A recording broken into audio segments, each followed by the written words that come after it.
troisième point, atteindre la quinzaine ou bien les quinzaines, c'est-à-dire avoir au moins 15 ans.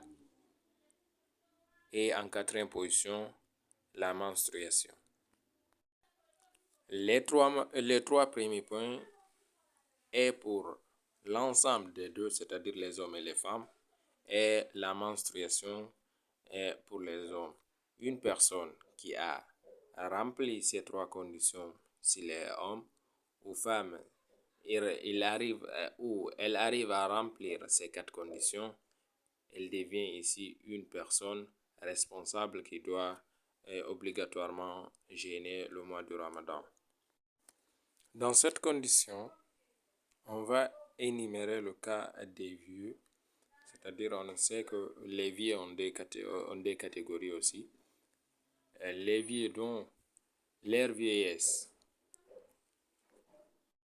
les empêche de jeûner, mais la conscience est là. Et l'autre groupe vieux qui ne peut jeûner et aussi leur conscience n'est pas là, non pas leur faculté mentale. C'est genre de vieux, comme dit dans le livre Muzakiratul Fiqh, l'Cheikh Uthaymin rahimahullah tabaraka wa ta'ala, il dit que ce groupe de personnes ne gênent pas, n'ont pas une obligation de jeûner, mais plutôt ils doivent nourrir un pauvre par jour, mais à condition que leur conscience existe. C'est-à-dire, c'est des vieux sains d'esprit.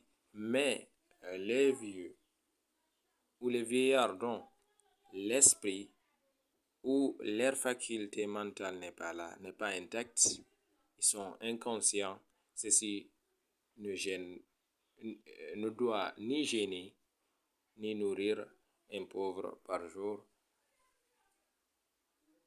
comme dit dans ce livre déjà mentionné. Et le quatrième est ici la personne capable.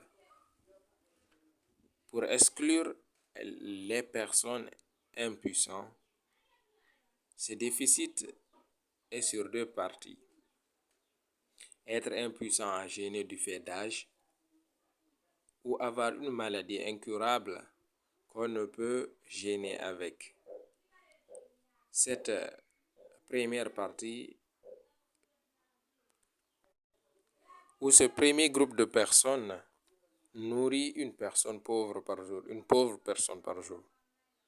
Chaque jour non jeûné est égal à une personne pauvre nourrie. Allah dit dans le Coran,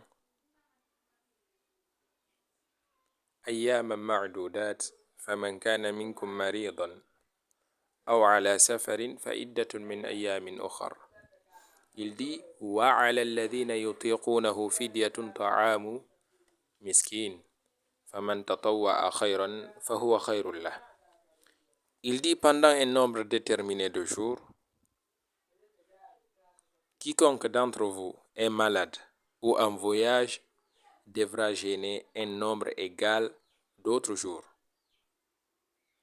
Mais pour ceux qui ne pourraient le supporter qu'avec une grande difficulté, il y a une compensation qui est nourrir un pauvre. Il dit dans ce verset que les personnes qui ne peuvent jeûner qu'avec une grande difficulté de faire une compensation, c'est-à-dire nourrir un pauvre.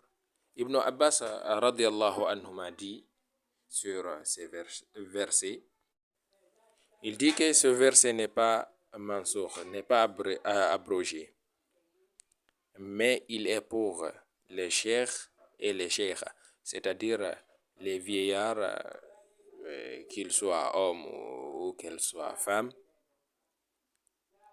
qui sont incapables de jeûner. Si le vieux où la vieille est incapable de gêner, et Dieu lui laisse une porte de sortie qui est la compensation de nourrir un pauvre par jour. Et pour aujourd'hui, on va essayer de se limiter là. Les conditions ne sont pas finies. On va voir une deuxième partie pour voir si nous pourrons terminer les conditions à remplir pour être éligible pour jeûner et que le jeûne soit obligatoire sur l'individu. هذا هو وصلى الله وسلم على نبينا محمد وعلى آله وصحبه ومن والاه والسلام عليكم ورحمة الله.